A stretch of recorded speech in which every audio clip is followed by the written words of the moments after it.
السلام عليكم ورحمة الله وبركاته. نحمده ونصلي على رسوله الكريم. أما بعد، فقد قال الله تعالى في كلامه القديم والفرقان المجيد: أعوذ بالله من الشيطان الرجيم. بسم الله الرحمن الرحيم. تلك حدود الله فلا تقربوها كذلك يبين الله لكم الآيات لعلكم تتقون. صدق الله مولانا العلي العظيم. اللهم صل على سيدنا محمد شمس الأنبياء وبدر المرسلين وكتب الأولياء وافتخار المتقين تاج الأمة الشفيع المذنبين شفيعي يوم القيامة يا الله يا هادي.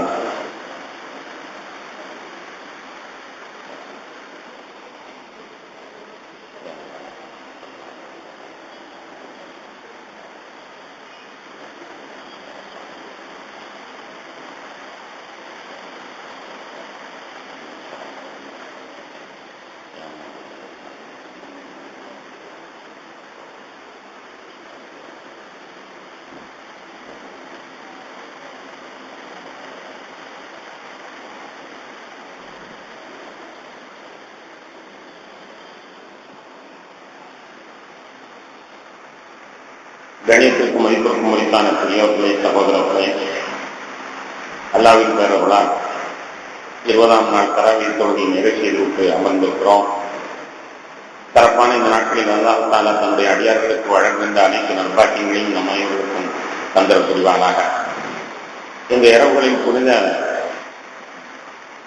நரக விடுதலை வழங்குகிற ரப்புல் ஆலமீன் நம் அனைவருக்கும் அத்தகைய நரக விடுதலை வழங்கியிருந்திருவானாக.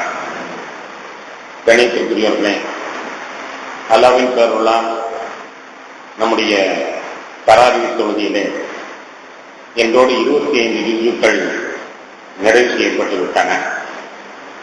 அல்ஹம்துலில்லாஹ், எல்லா ஆண்டை விடவும் சிறப்பாக இந்த ஆண்டு நம்முடைய ஆசிரியர்கள் அருமையாக தொழுகை நடத்தி குர்ஆனை நம்முடைய செவி வழியாக கேட்க செய்திருக்கிறார்கள்.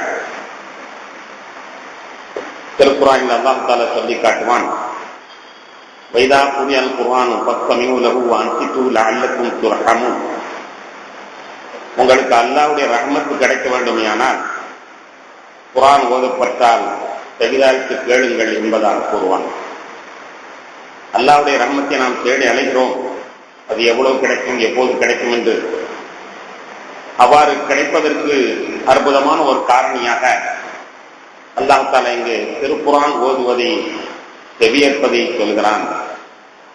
அந்த முறையில் அல் குர்ஆனுடைய 25 ஜுஸ்களை ஓத சிறப்பாக கேட்க வைத்த ஹாஃபிஸ்களுக்கு நாம் நன்றி சொல்ல கடமைப்பட்டிருக்கிறோம். அல்லாஹ் தஆலா அவர்களுக்கு நீண்ட ஆயுளை தருவானாக, நிறைந்த வாழ்வு தருவானாக, குன்றான நலத்தை தருவானாக, குறைவிலா செல்வத்தை தருவானாக.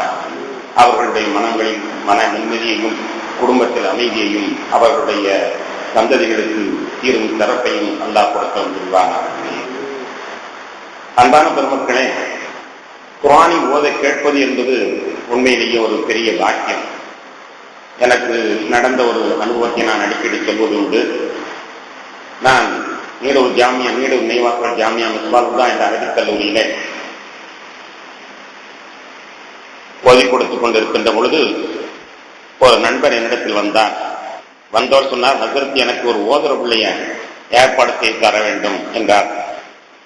எதற்கென்றேன், அவர் குர்ஆன் ஓத ஓத நானும் அவர் அது மாதிரியே சொல்லணும். அவர் எனக்கு பிஸ்மில்லாஹிர் ரஹ்மானிர் ரஹீம் சொல்லணும், உடனே நானும் பிஸ்மில்லாஹிர் ரஹ்மானிர் ரஹீம் சொல்லணும். அதையடுத்து அலிஃப் லாம் மீம் என்று சொல்லித் தரணும், நானும் அலிஃப் லாம் மீம் என்று சொல்லித் தரணும். ஆக குர்ஆன் முழுவதும் அவர் ஓத நான் கேட்க வேண்டும், நானும் ஓத வேண்டும். அப்படி ஒரு ஆளை ஏற்பாடு செய்யுங்கள் என்று கூறினார். எதற்கு இப்படி செய்கிறீர்கள் என்று கேட்டவங்க சொன்னார், எனக்கு ரொம்ப நாளா உடல்நலம் சரியில்லை, எங்கெல்லாமோ போனேன், ஒண்ணுமே குணமாகவில்லை. அதனால சகோதர சமயத்தை சேர்ந்த ஒரு பெரியவர் எனக்கு தெரியும், அவற்றை போய் நான் கேட்டேன். ஆலோசனை பண்ணப்பறம் அவர் சொன்னாரு, ஒரு தடவை நீ குரான் ஓதிருக்கியா என்று கேட்டார். நான் ஓத தெரியாது என்று சொன்னேன். ஒரு தடவை குரான் உன் காதுல பூந்துடணும், உன் வாய் வழியாக குரான் வெளியாயிடும். குரான் முழுக்க உன் காதல புகுந்து வாய் வழியா வெளியாயிட்டுனா உன்னோட பிடித்திருக்கின்ற பீடையெல்லாம் தொலைந்து விடும் என்று சகோதர சமயத்தை சேர்ந்த பெரியவர் சொன்னார். அப்போது நான் சொன்னேன், எனக்கு ஓத தெரியாதே என்றேன். அப்போது அவர் தான் எனக்கு சொல்லித் தந்தார், ஓதுபவர்கள் எத்தனை பேர்கள் இருப்பார்கள், அவர்களை கூப்பிட்டு வைத்துக் கொள்ளுங்கள். அவர் பிஸ்மில்லா என்றால் நீங்களும் பிஸ்மில்லா சொல்லுங்க, அவர் ரஹ்மான் என்று சொன்னால் நீங்களும் அர் ரஹ்மான் சொல்லுங்க. இப்படி அவர் முழுக்க முழுக்க சொல்ல சொல்ல நீங்கள் சொல்லிவிட்டீர்களே ஆனால் உங்கள் உடம்பில் இருந்தது வந்துவிடும், உங்களுடைய காதுகளையும் குரான் முழுமையாக போய் விழுந்துவிடும், உங்க உடம்புடைய பிணி தீர்ந்துவிடும் என்று சொன்னார் என்ற ஒரு செய்தியை சொன்ன பொழுது ரொம்பவும் அதிர்ச்சியாக ஆகிவிட்டது. ஏனென்றால் நம்முடைய சிறப்பை மற்றவர்கள் சொல்லி நமக்கு தெரிய வேண்டிய நிலையில் இருக்கிறோம். எனவே திருக்குரானை கேட்பதும் திருக்குரானை நாம் ஓத கேட்பதும் நாம் ஓதுவதும் நம்முடைய உடம்புக்கு கிடைக்கக்கூடிய மிகப்பெரிய பாக்கியமாகும். கண்ணியத்திற்குரிய பெருமக்களே, அதை ஒரு இடத்தில் சொல்லுகிற பொழுது சொன்னார்கள், சென்னையில பல பிரபலங்கள் சகோதர சமயத்தை சார்ந்தவர்கள் ஆளுங்களை கூப்பிட்டு யாசின் சூரா ஓத வைத்து அப்படி ஓதும் பொழுதே சுற்றி அவருடைய குடும்பத்தார்களையும் வைத்து கேட்டு மகிழ்கிறார்கள் என்ற ஒரு செய்தி, ஆதாரபூர்வமான செய்தி என்னிடத்தில் கூறினார். சகோதர சமயத்தை சார்ந்த பிரபலங்கள் ஆளுங்களை கூப்பிட்டு யாசின் சூரா ஓத சொல்லி அதை தன்னுடைய குடும்பத்தை எல்லாம் உட்கார சொல்லி கேட்டு செய்கிறார்களாம். அதிலே ஒரு பரக்கத்து இருக்கிறது என்பதை அவர்கள் புரிகிறார்கள் என்பதை கேள்விப்படும் பொழுது மேலும் மகிழ்ச்சியாக இருந்தது. அல்லாஹ் நமக்கு எந்த விதமான சிரமம் இல்லாமல் இந்த 25 ஜூக்களை கேட்பதற்கு பாக்கியத்திருக்கின்றான். அருமை நாயகம் ஸல்லல்லாஹு அலைஹி வஸல்லம் அவர்கள் எப்பொழுதும் அவர்கள் ஓதக்கூடியவர்களாக இருந்தாலும் பிறர் ஓத தான் கேட்பதையும் விருப்பப்படுவார். அப்படி நபிகள் நாயகம் ஸல்லல்லாஹு அலைஹி வஸல்லம் அவர்களுக்கு ஓதி காட்டக்கூடியவர்கள் 4 ஹாஃபிழ்கள் இருந்தார்கள் என்பதை வரலாற்றிலே பார்க்கிறோம். அதிலே ஒருவர் தான் அப்துல்லா பின் மசூத் ரலியல்லாஹு அன்ஹு. அப்துல்லா பின் மசூத் ரலியல்லாஹு ஒரு நாள் கூப்பிட்டு சொன்னார்கள், அப்துல்லா ஏதாவது ஓது, நான் கேட்கப் போகிறேன் என்றார்கள். அப்துல்லா பின் மசூத் ரலியல்லாஹு அன்ஹு சொன்னார்கள், யார சொல்லலாம், உங்களுக்கு ஜிப்ரீல் அலைஹிஸ்ஸலாமை ஓதி காட்டுகிறார்கள், நான் என்னத்தை ஓதி காட்டுவது என்று நான் கூறினேன். இல்லை அப்துல்லா, நீ ஓது, நான் பிரியப்படுகிறேன் என்று சொன்னார்கள். சூரத்துல் நிசாவுடைய சில வசனங்களை நான் ஓத ஆரம்பித்தேன். பெருமானார் ரசித்துக் கொண்டே இருந்தார்கள். திடீரென்று போதும் போதும் நிறுத்து நிறுத்து என்றார்கள். ஏன் நிறுத்த சொல்லுகிறார்கள் என்று திரும்பி பார்க்கிறேன். அங்கு நான் வாசித்த அந்த வசனத்திலே மனம் பறி கொடுத்தவர்களாக பெருமானார் ஸல்லல்லாஹு அலைஹி வஸல்லம் அவர்கள் அழுது கொண்டிருக்கிறார்கள். அவர்கள் அழுது அவருடைய தாடியெல்லாம் நினைந்து ஜிப்பாவெல்லாம் நினைந்து நான் பார்த்தேன் என்பதாக ஹஜ்ரத் அப்துல்லா பின் மசூத் ரலியல்லாஹு அவர்கள் அறிவிப்பதை காணுகிறோம். எனவே ஓதுதல் என்பது ஒன்று, ஓத கேட்பது என்பது ஒன்று. நாம் முடியுமானால் நம்முடைய பிள்ளைகளை தினமும் காலையில ஒரு அல்சரா ஓதி நீ ஓதுமா நான் கேட்கணும், ஒரு பக்கம் ஓதுமா கேட்கணும் என்று சொல்லி ஓத கேட்பது மிக அற்புதமான நன்மையை தரக்கூடியதாக அமைந்திருக்கிறது. ஜப்பானை சேர்ந்த யூகஸ்ல கட்டா என்று சொல்லப்படக்கூடிய ஒரு பேரறிஞர் காதுகளும் இன்பம் பெறுகின்றன என்பதை சொல்கிறார். நாம் சொல்வோமே, செந்தமிழ் நாடென்னும் போதினிலே இன்பத்தேன் வந்து வாயுது காதினிலே என்று சொல்வோம். இன்பத்தேன் வந்து காதிலே பாய்கிறதா என்றால் ஆமாம், காதுகளும் நல்ல ஓசைகளை கேட்கிற பொழுது அது புண்ணியம் பெறுகின்றன என்பதை அந்த யூகஸ்ல கட்டா என்று சொல்லப்படுகிற ஜப்பானிய அறிஞர்கள் இருக்கிறார். அவர் என்ன சொல்கிறார் என்றால், ஜப்பானுடைய மொழிகளை நான் ஆய்வு செய்ததிலே அதுல வைப்ரஷன் அதிகமாக இருக்கிறது. அந்த மொழிக்கு ஒரு இயற்கை சுறுசுறுப்பாக இருக்கு. ஒவ்வொரு வார்த்தையிலேயுமே சுறுசுறுப்பாகிறது என்று சொல்வதை போல் இருக்கும். அப்படிப்பட்ட அந்த வைப்ரஷன் இருக்கிறது. எனவே அந்த மொழியை பேச கேட்கும் பொழுது அவன் சுறுசுறுப்பு ஆயிடுவான். அதனால்தான் ஜப்பானியர்கள் சுறுசுறுப்பாக இருக்கிறார்கள் என்று அந்த ஆளை ஆய்வு செய்திருக்கிறார். கணியத்திற்குரியவர்களை உண்மை அதுதான். சில நீங்கள் சூப்பர் மார்க்கெட்டுகளுக்கு போவீர்களே ஆனால் அங்கு பாட்டுகளை ஒலிபரப்பார்கள். எப்படி பாட்டு? தட்டப்டா தட்டப்டா தட்டப்டா என்ற சத்தம். ஏன்னா சீக்கிரம் வாங்கிட்டு இடத்துக்கு காலி பண்ணு, அடுத்த வர வேண்டியது இருக்குன்னு சொல்ற மாதிரி. அப்ப அந்த சப்தம் நம்மை வெறுத்து ஓட செய்கிறது. அப்ப சப்தத்துக்கு ஒரு விதமான வெறுப்பை உண்டாக்கக்கூடிய தன்மை இருக்கிறது என்பதை நாம் பார்க்கிறோம். அதே போன்று உணவு சாலைகளிலே இரவு நேரத்திலே நீங்கள் செல்வீர்களே ஆனால் அதை மிக இதமான ஓசையை போட்டு நம்ம எப்படியே கவர்ந்தெடுத்து இன்னும் கொஞ்சம் சாப்பிடு, இன்னும் கொஞ்சம் பில் ஏறட்டும் என்று சொல்வதை போன்று அந்த அமைப்பை அமைத்திருப்பார்கள். கணியத்திற்குரியவர்களே, யூகஸ்ல கட்டா சொல்வது உண்மையாகத்தான் தெரிகிறது. எனவே வார்த்தைகள் காதுக்கு இன்பத்தை தருகின்றன. வார்த்தைகள் காதுக்கு வெறுப்பையும் தருகின்றன.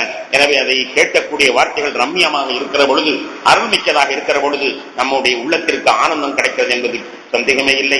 வாயின் மூலமாக நாம் உணர்வுகளை அடக்கி இந்த ரமதானிலே புண்ணியத்தை பெறுகின்றோம் என்றால் காதல் வழியாக இந்த தேனை பாய செய்து அல்லாஹ் தஆலா நம்முடைய உள்ளத்திற்கு இன்பத்தை பாய்ப்பதற்கு ஒரு வசதியை தேடி தந்தானே. நிச்சயமாக நாம் எல்லாம் பெரும் பாக்கியசாலிகள். எஞ்சி இருக்கின்ற அந்த ஜுஸையும் கேட்பதற்கு நாம் முயற்சி செய்ய வேண்டும். அல்லாஹ்வின் அருளால் நாளை இரவிலிருந்து தனியாக ஒரு ஜுஸை ஓதுவதற்கான கியாமுல் லைல் என்ற தொழுகை வேறு ஏற்பாடு செய்யப்பட்டிருக்கிறது. முழுமையாக ஒரு குர்ஆனையும் கேட்க முடியும். நாளை இரவிலிருந்து கியாமுல் லைல் என்று சொல்லப்படுகிற 8 ரக்காத் தொழுகை இங்கே நடைபெற இருக்கிறது. சரியாக 11:30 மணிக்கு அந்த ஜமாத் நடைபெறும். அதிலையும் முழுசாக ஒரு குர்ஆனை கேட்பதற்கான வாய்ப்பை இங்குள்ள ஆசிரியர்கள் நமக்கு ஏற்பாடு செய்திருக்கிறார்கள். நிச்சயமாக நாம் அவர்களுக்கு செய்யக்கூடிய நன்றிகளின் துஆ தான் நம்மால் செய்ய முடிந்ததாக இருக்கிறது. அல்லாஹ் தஆலா அவர்களுடைய முயற்சியை சீரானதாக ஆக்கியர்கள் புரிவானாக. அன்பான பெருமக்களே, இன்று நம்முடைய சிந்தனைக்கு கண்மணி நாயகம் ஸல்லல்லாஹு அலைஹி வஸல்லம் அவருடைய சரித்திரத்திலே அருமை நாயகம் ஸல்லல்லாஹு அலைஹி வஸல்லம் அவர்கள் இஸ்லாமிய சாம்ராஜ்யத்தை நிறுவியது என்பதை பற்றி சில செய்திகளை நாம் இப்பொழுது பார்க்க இருக்கிறோம். பெருமானார் ஸல்லல்லாஹு அலைஹி வஸல்லம் அவர்கள் செய்த மிகப்பெரிய சேவைகளில் மிகவும் பாராட்டத்தக்க ஒன்று இஸ்லாமிய சாம்ராஜ்யத்தை நபிகள் நாயகம் ஸல்லல்லாஹு அலைஹி வஸல்லம் அவர்கள் நிறுவியது. அதற்கு முன்னால் ஒரு சாம்ராஜ்யம் என்பது இல்லை. அதற்கு முன்னால் மக்காவுடைய நிலையை நாம் பார்க்கிற பொழுது துறவரம் அழிந்து இல்லறம் அழிந்து என்று சீராப்புராணத்தில் பாடுவதை போன்று எந்த நியாயமும் இல்லாத ஒரு காலத்திலே பெருமானார் ஸல்லல்லாஹு அலைஹி வஸல்லம் அவர்கள் இஸ்லாமிய சாம்ராஜ்யத்தை நிறுவியிருக்கிறார்கள். இதை நாம் கொஞ்சம் சிந்திக்கும் பொழுது பெருமானார் ஸல்லல்லாஹு அலைஹி வஸல்லம் அந்த தூர நோக்கு, அறிவின் விசாலம், அதை நினைத்து நாம் பாராட்டாமல் இருக்க முடியாது. ஏனென்றால் ஒரு புதிய அரசியலமைப்பை உருவாக்குவதாக இருந்தால் எத்தனையோ அறிவி ஜீவிகளுடைய ஆலோசனைகள் தேவைப்படும். ஒரு சாம்ராஜ்யத்தை உருவாக்குவதாக இருந்தால் எத்தனையோ அறிவுஜீவிகளுடைய முயற்சிகள் தேவைப்படும். சாதாரணமாக நம்முடைய இந்தியா சுதந்திரம் அடைந்த பொழுது டாக்டர் அம்பேத்கர் அவருடைய தலைமையிலே எத்தனையோ அறிவாளிகள் சேர்ந்துதான் அரசியல் சாசனத்தை உருவாக்கி இருக்கிறார்கள் என்று நாம் அறிகிறோம். அப்படியானால் இஸ்லாமிய சாம்ராஜ்யத்தை உருவாக்குவதாக இருந்தால் மிகப்பெரிய அறிவுஜீவிகளுடைய முயற்சி தேவைப்பட்டிருக்கும். ஆனால் நபிகள் நாயகம் ஸல்லல்லாஹு அலைஹி வஸல்லம் அவர்கள் தன்னும் தனியாக இருந்து ஒரு அற்புதமான அரசியல் சாசனத்தை உருவாக்கி இருக்கிறார்கள். இன்று நாம் பார்த்தாலும் இன்றைய இன்டர்நெட் யுகத்திலே, அறிவு யுகத்திலே என்னென்ன நிபந்தனைகள் நாம் அரசாங்கத்தை ஏற்படுத்துவதற்கு விதிக்கின்றோமோ இது போன்று பெருமானார் ஸல்லல்லாஹு அலைஹி வஸல்லம் அவர்கள் அற்புதமான அரசியல் சாசனத்தை உருவாக்கி அதை வெற்றியாக நடத்தியும் காட்டினார்கள்.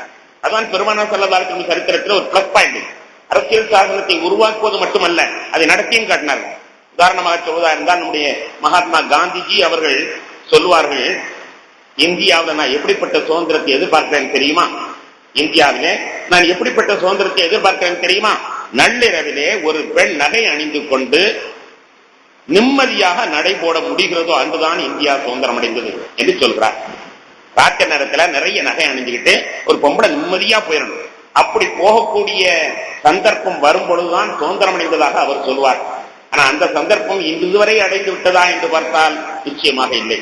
ஆனால் கண்மணி நாயகம் ஸல்லல்லாஹு அலைஹி வஸல்லம் அவர்கள் அரசியலமைப்பு சட்டத்திற்கு எதை உருவாக்கினார்களோ அது இன்றும் கூட அந்த தாக்கத்தை உண்டாக்கியிருக்கிறது.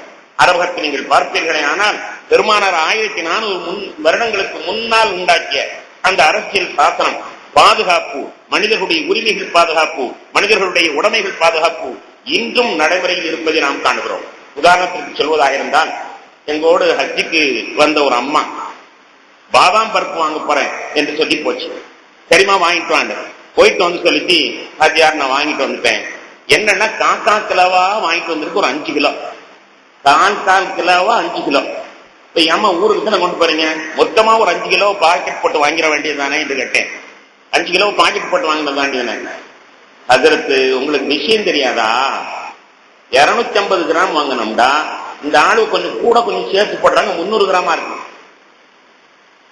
அதனால 5 கிலோ பிரிச்சு வாங்கும் பொழுது 1 கிலோ நமக்கு எக்ஸ்ட்ரா கிடைக்குது.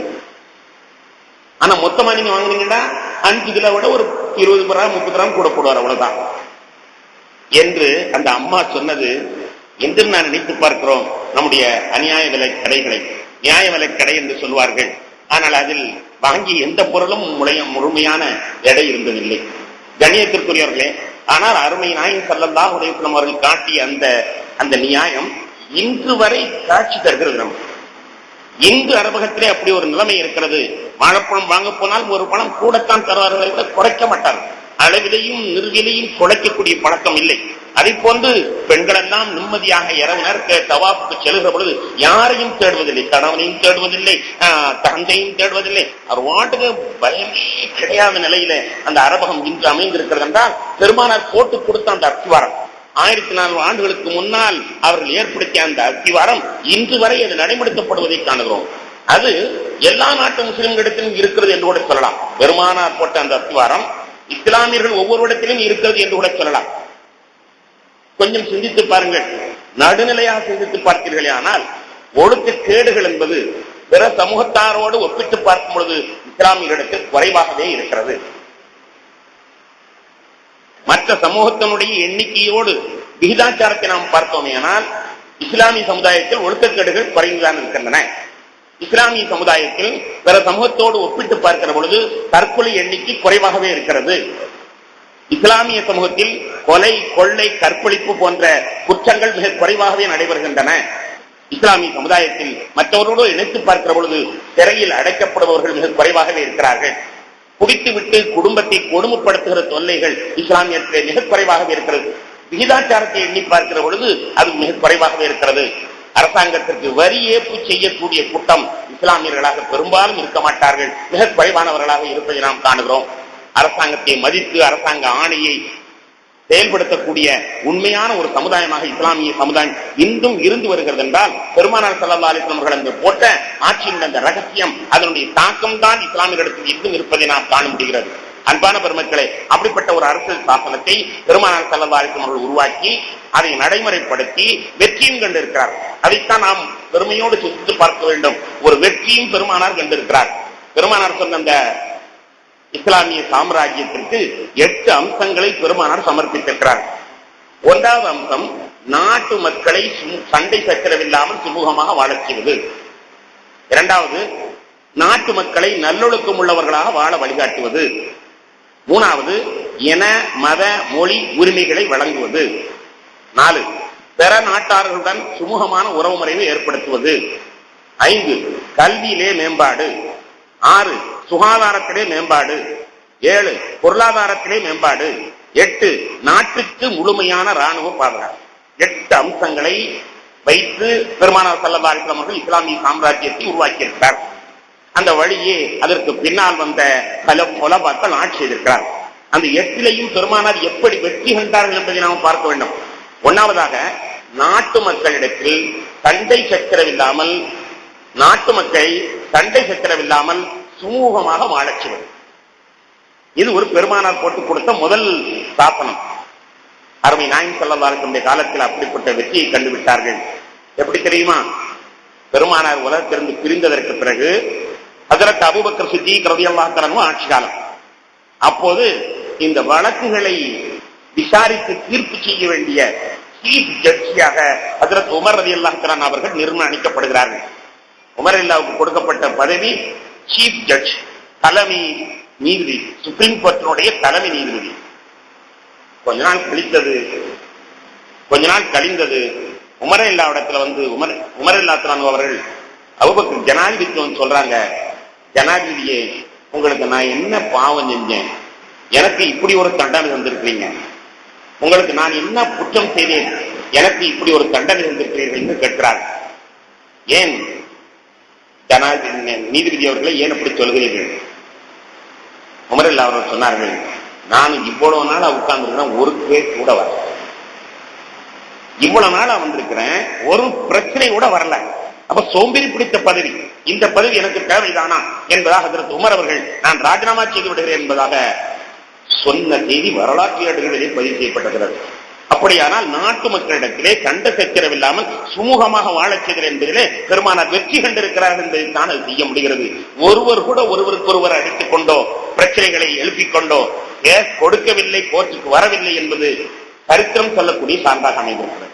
2வது நிலையை பார்த்தீர்களானால் நல்லொழுக்கமாக வாழ வழி செய்வது. பெருமானார் ஸல்லல்லாஹு அலைஹி வஸல்லம் அவர்கள் இதிலேயும் வெற்றி கண்டிருக்கிறார்கள். நல்ல ஒழுக்கம் உள்ள பிரஜைகளாக, குடிமக்களாக அனைவரையும் பெருமானார் பண்படுத்தி விட்டுத்தான் ஒரு இஸ்லாமிய சாம்ராஜ்யத்தை தன்னுடைய நண்பர்களிடத்தில் ஒப்படைத்து விட்டு சென்றிருக்கிறார். எவ்வளவு சிறப்பான நல்லொழுக்கத்தை நீங்கள் எண்ணி பார்க்க வேண்டும். ஒரு பெண்மணி வருகிறாள், நபிகள் நாயகம் ஸல்லல்லாஹு அலைஹி வஸல்லம் இடத்திலே பெண் வந்து சொல்லுகிறாள், யா ரசூலல்லாஹ், நான் விபச்சாரம் செய்து விட்டேன், என்னை கல்லெறிந்து கொள்ளுங்கள்.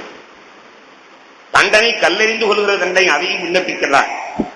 நான் விபச்சாரம் செய்து விட்டேன், என்னை கல்லெறிந்து கொள்ளுங்கள். நபிகள் நாயகம் ஸல்லல்லாஹு அலைஹி வஸல்லம் சொன்னார்கள், எம்மா விபச்சாரம் செஞ்சுட்டேன் சொன்னா போதுமா, சாட்சி வேண்டாமா? விசாரணை எப்படி பாருங்க. நான் விபச்சாரம் செய்து விட்டேன் என்று சொன்னால் போதுமா, சாட்சி வேண்டாமா? யா ரசூலல்லாஹ், என்ன சாட்சி? என் வயத்துல வளர்ற கருதான் சாட்சி, வயத்துல வளரக்கூடிய குழந்தைதான் சாட்சி. அப்ப பெருமானார் சொன்னார்கள், அப்படியானால் அம்மா நீ தான் பாவம் செஞ்சுட்ட, உனக்கு தண்டனை தர வேண்டியதான், உன்னுடைய குழந்தைக்கு தண்டனை தருவது நியாயம் இல்லையே என்றார். உனக்கு தண்டனை தர வேண்டியதான், உன்னுடைய குழந்தைக்கு தண்டனை தருவது நியாயம் இல்லையே என்றார்கள். சொல்லிவிட்டு சொன்னார்கள், சரி அந்த குழந்தையை பெற்றெடுத்துட்டு வா, உனக்கு தண்டனை தருகிறேன் என்று சொன்னார்கள். அந்த பெண் திரும்பி சென்று விட்டார். திரும்பி சென்று இவ்வளவு நாள் குழந்தை பெற்றெடுப்பதற்கு 7-8 மாதங்கள் ஆனது. 7-8 மாதங்கள் ஆனது. அதற்கு பிறகு அந்த குழந்தையை பெற்றெடுத்து விட்டு அவள் வருகிறாள். குழந்தையை பார்த்த உடனேயாவது நாம் தண்டனை பெறக்கூடாது, நம்ம பிள்ளை வளர்க்கணுமே, நாம செத்து போயிட்டா நம்முடைய பிள்ளை யார் வளர்ப்பா, அழகான ஆண் குழந்தை, என் பிள்ளை யார் வளர்ப்பா என்ற எண்ணம் அந்த பெண்ணுக்கு வந்திருக்க வேண்டும், திரும்பி இருக்க வேண்டும். திரும்பி இருந்தால் அவளை கேட்பதற்கு எந்த ஆதாரமும் இல்லை பெருமானாரிடத்தில்.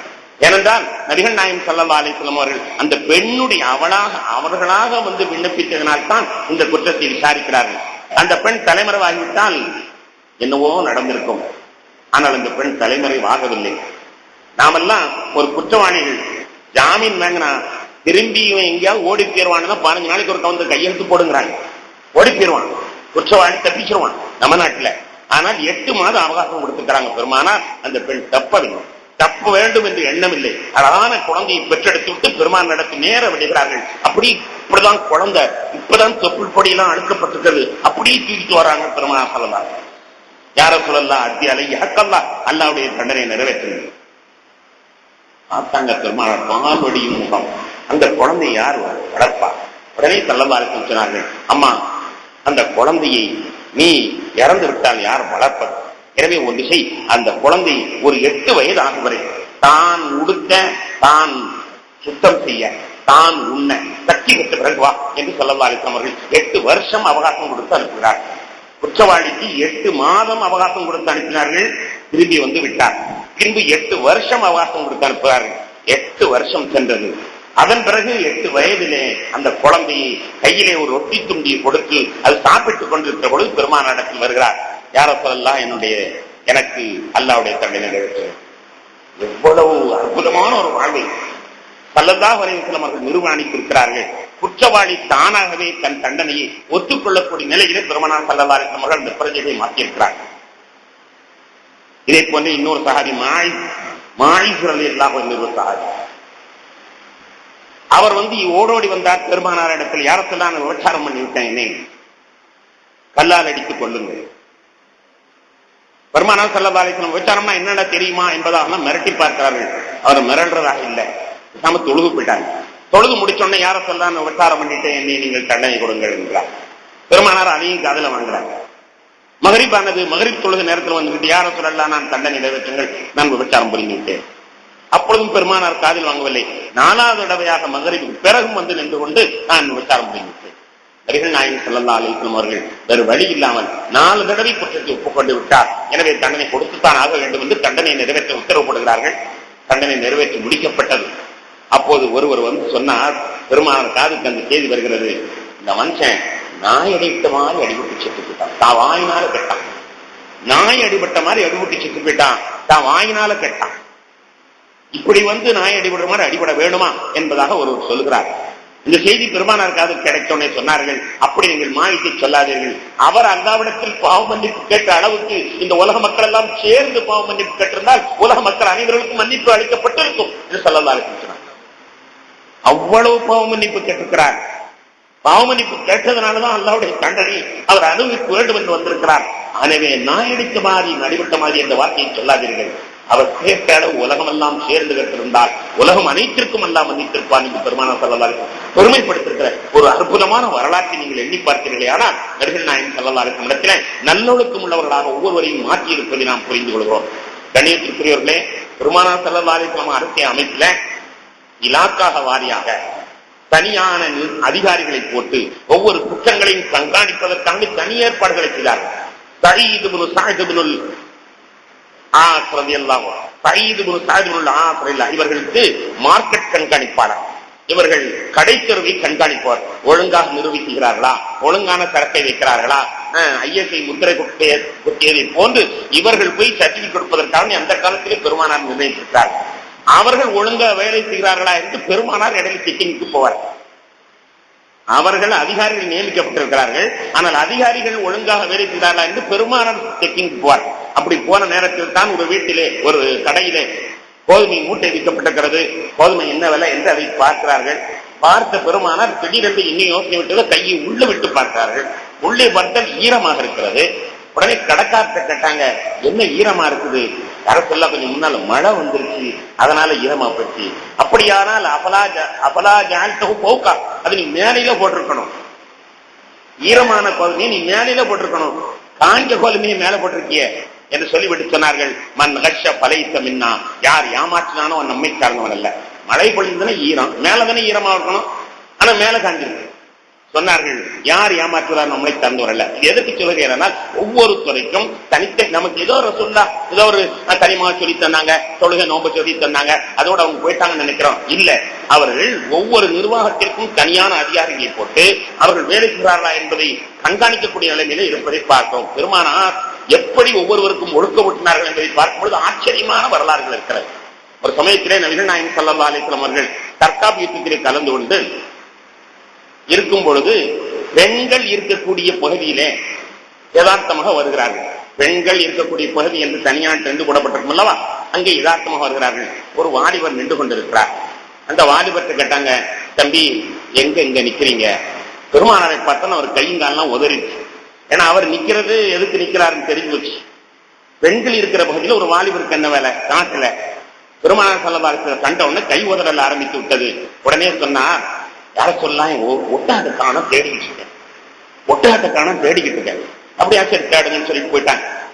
போயிட்டு அதுக்கு பிறகு திரும்பி ஒரு கொஞ்ச நேரம் கழிச்சு புறப்பட்டாங்க. புறப்பட்டு வரும் பொழுது, நண்பரே ஒட்டகம் கிடைச்சிருச்சா அப்படின்னாங்க. ஏழை யார சொல்லலாம் அப்படின்றாரு. உடனே விட்டாங்க. அப்புறம் மதினா வந்து சேர்ந்தாங்க. மதினாவுக்கு வந்த உடனே, தம்பி அந்த ஒட்டகம் கிடைச்சிருச்சா அப்படின்னாங்க. அவருக்கு ஒரு மாதிரியா போயிடுச்சு.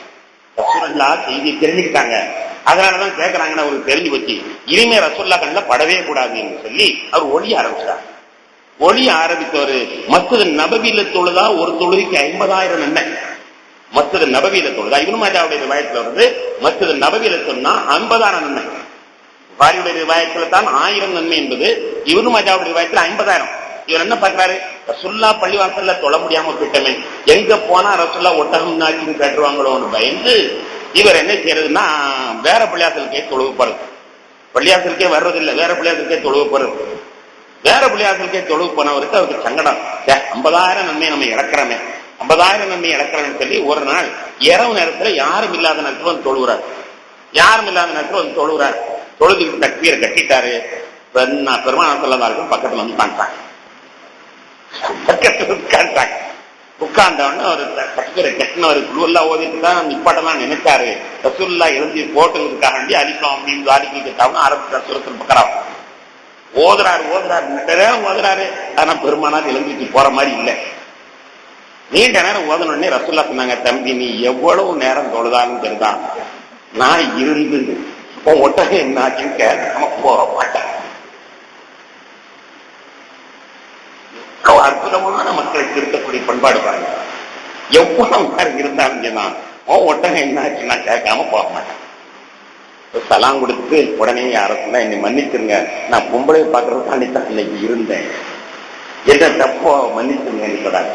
உன் வாயினால சொல்லிட்டுதான் இவ்வளவு நாளா ஆட்சி கொண்டேன் சொல்லலாம். உன் வாயினால இந்த வார்த்தை வரணும் அப்படிங்கிற கருத்தை நான் இவ்வளவு நாளா காத்துக்கிட்டேன் சொல்ல. இது மாதிரி பெருமானார் ஸல்லல்லாஹு அலைஹி வஸல்லம் அவர்கள் சீக்கியாகவும் மக்களை வழிபடுத்திய இவர்களை பார்க்கிற பொழுது நல்லொழுக்கம் உள்ளவர்களாக வாழ வழிகாட்டுதலிலே பெருமானார் ஸல்லல்லாஹு அலைஹி வஸல்லம் மிகப்பெரிய வெற்றி அடைந்திருக்கிறார்.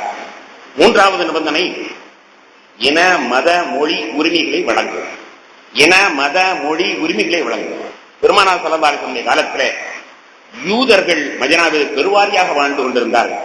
மதீனாவிலே அரசாட்சி அமைக்கிற பொழுது நபிகள் நாயகம் ஸல்லல்லாஹு அலைஹி வஸல்லம் செய்த முதல் வேலை அந்த யூதர்களை கூப்பிட்டு முஸ்லிம்களையும் வைத்துக் கொண்டு அவர்களுக்கு மத்தியில் ஒரு உடன்படிக்கையை கையெழுத்துகிறார். என்ன உடன்படிக்கை தெரியுமா? யூதர்களும் இந்த நாட்டினுடைய பிரஜைகள் தான்.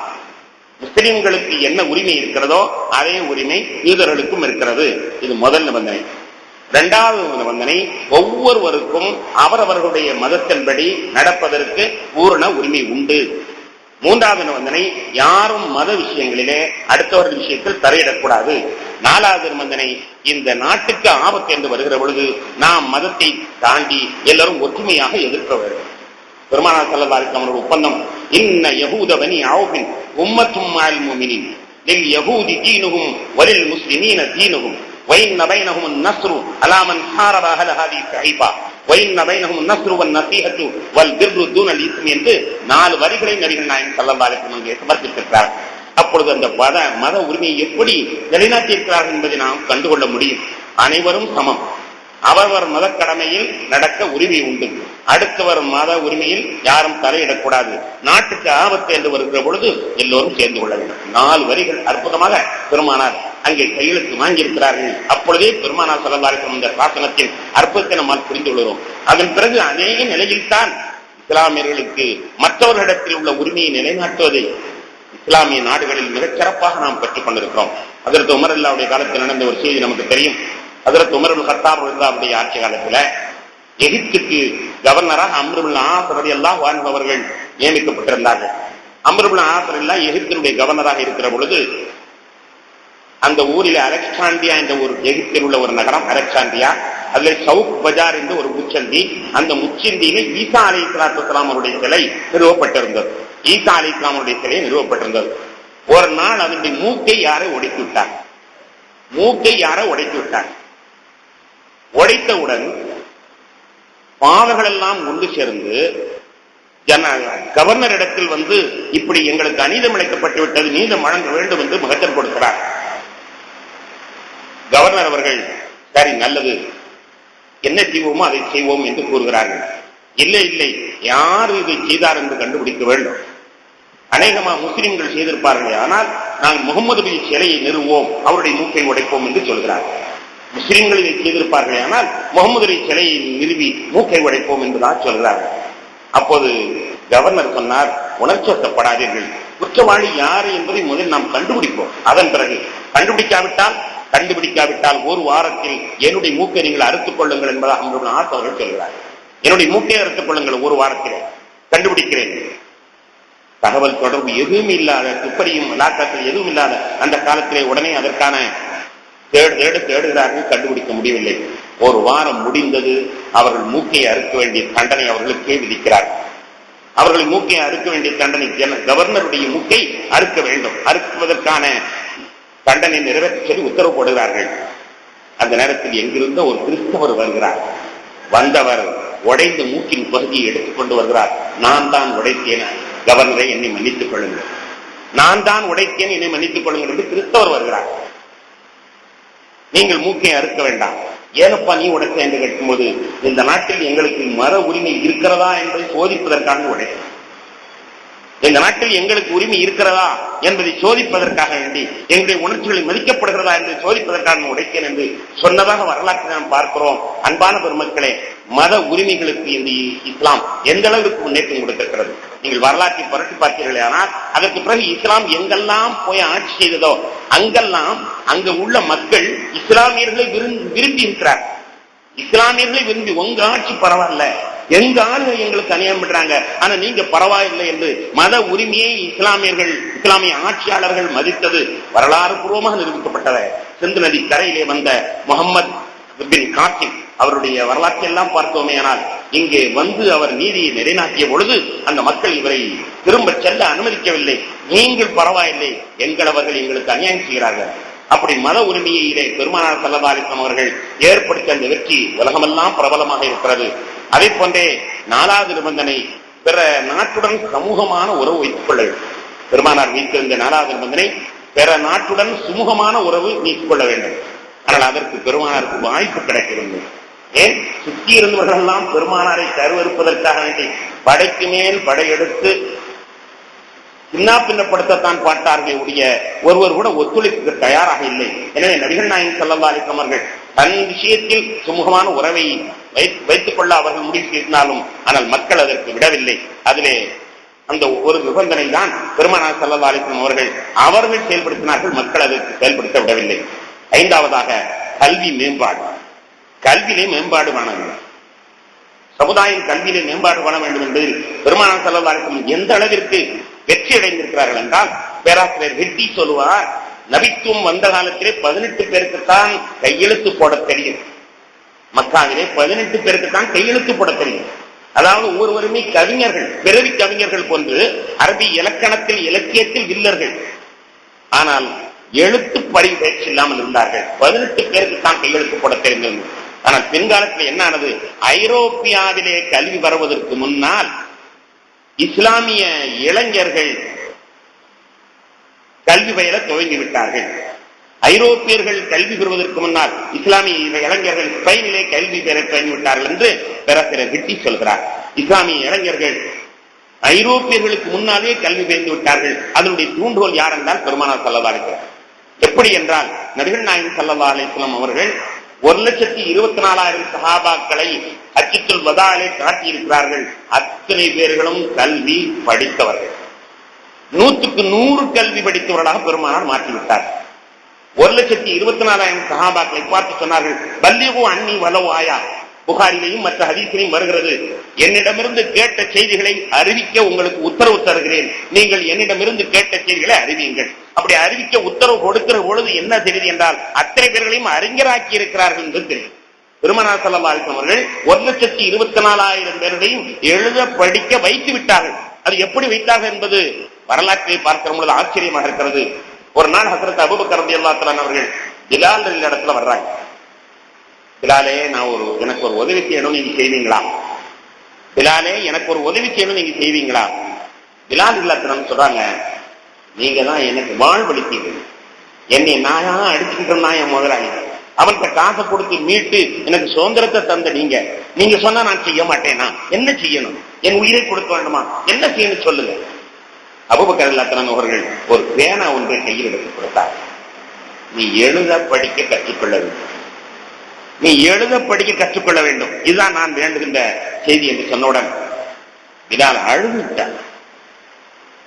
ஏன் பிலால் அழுதி? நான் சொல்வது உங்களுக்கு பிடிக்கவில்லையா? இல்லை எஜமானனே, நான் அடிமையாக இருந்த பொழுது எங்கள் கையிலே பேனாவை எடுப்பது நாங்கள் மிகப்பெரிய குற்றவாளிகளாக ஆயிடுவோம். பேனாவை தொட்டால் ஏதோ பெரிய தங்க நகையை தொட்டதை போன்று எங்களை அடிப்பார்கள். ஏன்னா முட்டாப்பேல எழுதுகோலை எப்படிடா எடுத்தேன்னு கேட்பாங்க. எங்களுடைய முதலாளிகள் எல்லாம் பேனாவை தொடுவதற்கு கூட எங்களுக்கு உரிமை கொடுக்கவில்லை.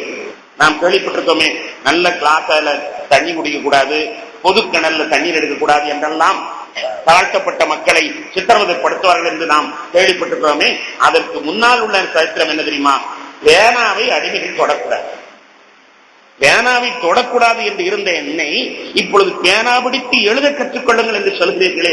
கல்விக்கு சம்பந்தம் இல்லாத இருந்த எங்களை, கல்வி விட்டு விரட்டப்பட்ட நாங்கள், கல்வியின் கருவியை கூட தொடலாய்க்கலாதவர்களாக மதிக்கப்பட்டது எங்களை எழுத படிக்க சொல்கிறீர்களே என்றுதான் எனக்கு பெருமிதமாக இருக்கிறது. ஆனந்த கண்ணீர் தான் படிக்கிறேன், அபூபக்கர் அவர்களை நான் கவலை கண்ணீர் வடிக்கவில்லை என்று சொன்ன வரலாற்றை எண்ணி பார்க்கிற பொழுது பிலால் உட்பட அனைவர்களையும் நபிகள் நாயகம் ஸல்லல்லாஹு அலைஹி வஸல்லம் எழுத வைத்து விட்டுத்தான் ஓய்ந்திருக்கிறார். 1,24,000 பேர்களை 100க்கு 100 எழுத படிக்க செய்தவர்களாக பெருமானாருடைய கல்வி முன்னேற்றம் அமைந்திருக்கிறது. அதை சிந்தித்து பார்த்தால் தெரியும். ஆனால் இந்தியாவிலே 100க்கு 100 கல்வி எல்லோருக்கும் கொடுக்க முடிந்ததா என்றால் கேள்விக்குறிதான் இங்கு இருக்கிறது. கண்ணியத்திற்குரிய பெருமக்களே, அதை போன்றே நபிகள் நாயகம் ஸல்லல்லாஹு அலைஹி வஸல்லம் அவர்கள் அடுத்து சொன்ன சாசனம் சுகாதார மேம்பாடு. சுகாதார மேம்பாடு பெருமானார் அதிலையும் வெற்றி கண்டிருக்கிறார். நேற்று நான் சொன்னேன், 6 அரசுகளுக்கு தபால் எழுதினார்கள். ஒவ்வொருவரும் என்ன எப்படி நடந்து கொண்டார்கள் அதனுடைய பின்னணி என்ன என்பதை நாம் பார்த்தோம். முகௌகஸ் என்ற மன்னர் நபிகள் நாயகம் ஸல்லல்லாஹு அலைஹி வஸல்லம் அவர்களுக்கு மாயத்தில் குபுத்தியா ரலியல்லாஹு அன்ஹா அவர்களை அன்பளிப்பாக்கியதுடன் ஒரு மருத்துவரையும் அன்பளிப்பாக அனுப்பியிருந்தார்கள் என்று நாம் தகவல் தந்தோம்.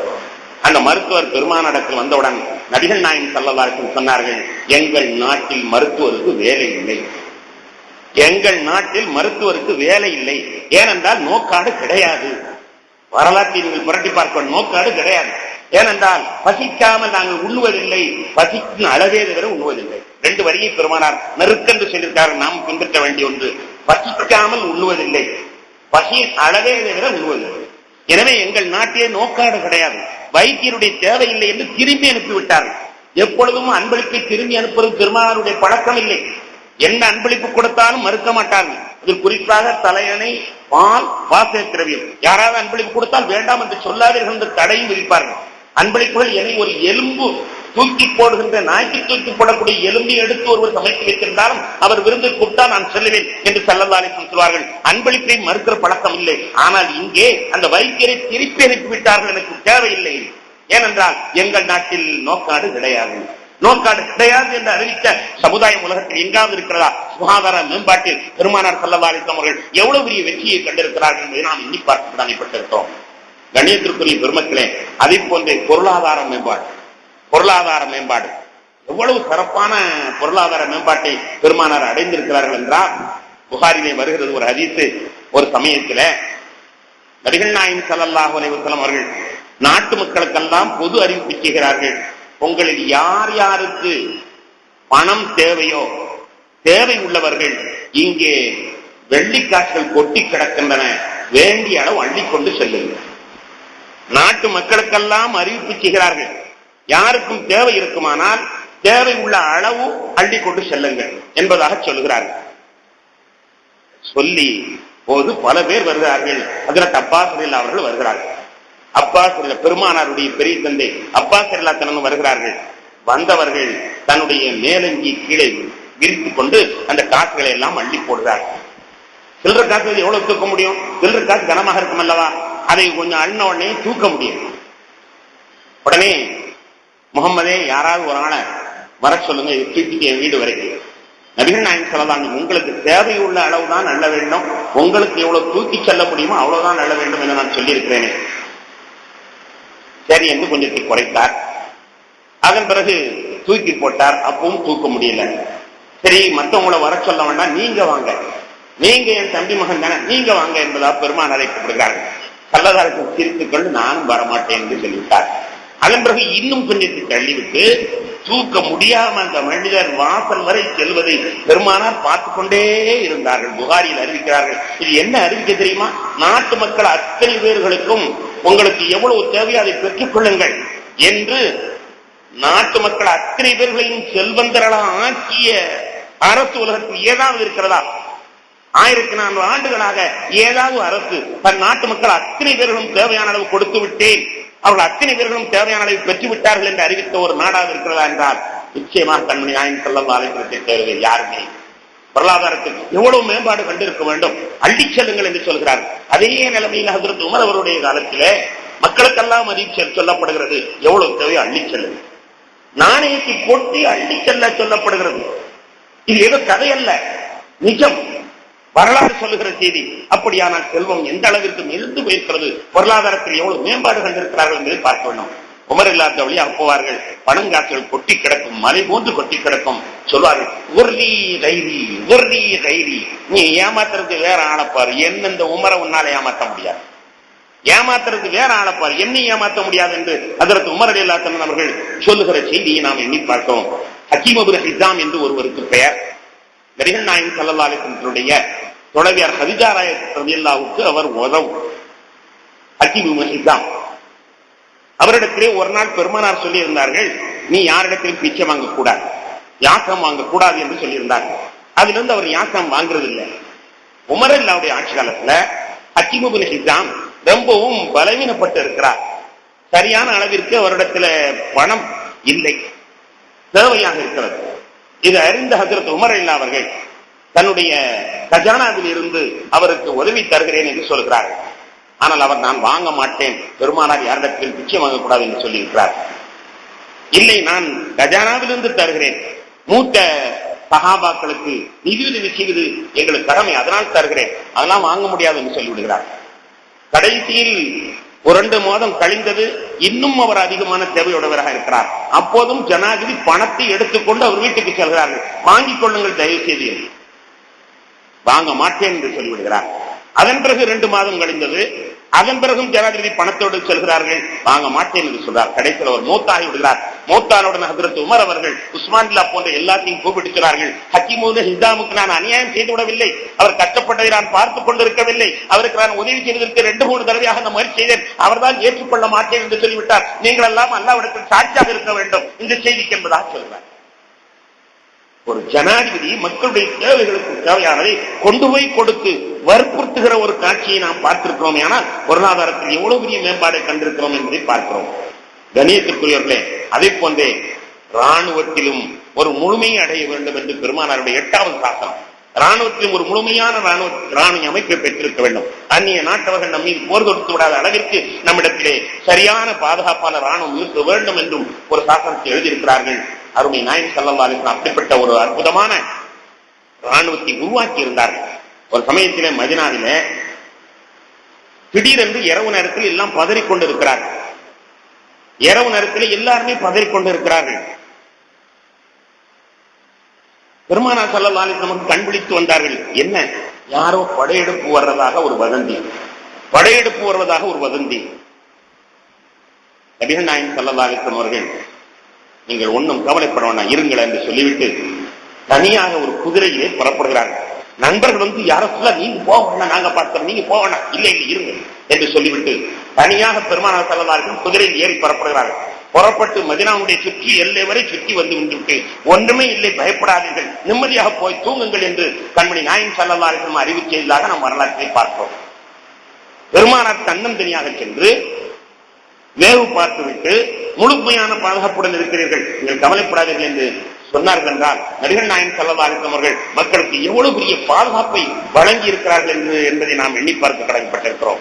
நபிகள் நாயகம் ஸல்லல்லாஹு அலைஹி வஸல்லம் அவர்கள் மிக துணிச்சலாக இருந்தார்கள் என்பது மட்டுமல்ல, எல்லோரையும் ஒரு சிறந்த சைனியமாக உருவாக்கி வந்தார்கள். ஹைபர் என்ற யுத்தத்தில தற்காப்பு யுத்தத்தில ஒரு சிலர்கள் பெண்கள் இருக்கிற பகுதியில சரியா பாதுகாப்பு இல்லை, அதனால நம்ம பூந்து விளையாடிடலான்னு எதிரிகள் நினைக்கிறார்கள்.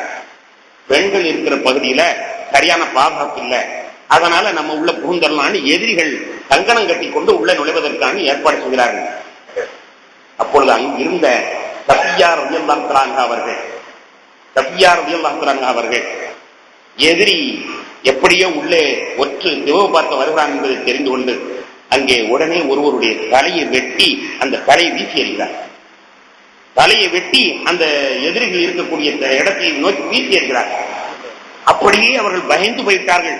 ஆள் இல்லை என்று நாம் நினைத்துக் கொண்டிருக்கிறோம், அங்கு கடுமையான பாதுகாப்பு இருக்கிறது போல் தெரிகிறது, தலையை வெட்டி போடுகிறார்களே என்று அவர்கள் பயந்து போனார்கள் என்பதையெல்லாம் வரலாற்று பார்க்கிறோம். ஆண்கள் மட்டுமல்லாமல் பெண்கள் உட்பட அனைவர்களும் பாதுகாப்புக்கு உறுதி செய்யக்கூடியவர்களாக நபிகள் நாயகம் ஸல்லல்லாஹு அலைஹி வஸல்லம் அவர்கள் மிகப்பெரிய ஜேனியத்தை ராணுவத்தை பாதுகாப்பை உண்டாக்கியிருந்தார்கள். கண்ணியத்திற்குரியவர்கள் அன்று கூட நாம் சொன்னோம், சுமாமத்து பின் உசால் ரலியல்லாஹு அன்ஹு அவர் ஈமான் வந்த வரலாற்றை பற்றி சொல்லுகிற பொழுது, ராணுவ வீரர்கள் மதீனாவை சுற்றி பாதுகாத்துக் கொண்டிருக்கும் பொழுதுதான் அவரை சந்தேகமாக உலாவியுடன் பிடித்து வந்தார்கள். அவரை பிடித்து வந்தவுடன் நபிகள் நாயகம் ஸல்லல்லாஹு அலைஹி வஸல்லம் இவரை தூணிலே கட்டுங்கள் என்று சொன்னார்கள். கட்டிவிட்டு சொன்னார்கள், இவர் யார் என்று தெரிந்திருந்தால் நீங்கள் இவரை வெட்ட வேண்டும் என்று ஆசைப்படுவீர்கள் என்று பெருமானார் அறிவித்தார்கள் என்பதை நாம் பார்க்கிற பொழுது, ராணுவத்தினர்கள் சுற்றி ரோந்து வந்து கொண்டிருக்கும் பொழுதுதான் அவரை பிடிக்க முடிந்தது என்பதையும் நாம் பார்க்கிறோம். கண்ணியத்திற்குரிய பெருமக்களே, இப்படி அருமை நாயகம் ஸல்லல்லாஹு அலைஹி வஸல்லம் அவர்கள் பொருளாதாரத்திலே மிகச் சிறப்பான முன்னேற்றத்தையும் கண்டிருக்கிறார்கள். மிகச் சிறப்பான நாட்டு மக்களுக்கு அற்புதமான ஆட்சியும் கொடுத்திருக்கிறார்கள். ஹஜ்ரத் உமர் அல்லாஹ்வுடைய ஆட்சி காலத்திலே ரோமிலிருந்து 2 தூரர்கள் வருகிறார்கள். ரோமிலிருந்து 2 ஒற்றர்கள் வருகிறார்கள். ரோமானிய தேசத்திலிருந்து வந்து மதீனாவுடைய வாழ்க்கை எப்படி இருக்கிறது என்பதை பார்ப்பதற்காண்டி வருகிறார்கள். வந்து அப்படியே சுத்தி வருகிறார்கள். அவர்கள் இருந்து 1 மாதம் வரைக்கும் இருந்து அதன் பிறகு தன்னுடைய அரசனிடத்தில் சென்று அறிக்கை சமர்ப்பிக்கிறார். மதீனாவை பற்றிய அறிக்கையை அவர்கள் சமர்ப்பிக்கிறார். அந்த அறிக்கை நீண்ட பக்கங்களை கொண்டதல்ல, 2 வரி, லா யஹ்தஉ வலா யஹ்தஉ, லா யஹ்தஉன வலா யஹ்தஉன், 2 வரி. மன்னர் படித்து பார்த்துட்டு அதிர்ந்து போய்விடுகிறார். இவர்கள் பிறரை ஏமாற்றுவதும் இல்லை, பிறரால் ஏமாற்றப்படுவதும் இல்லை.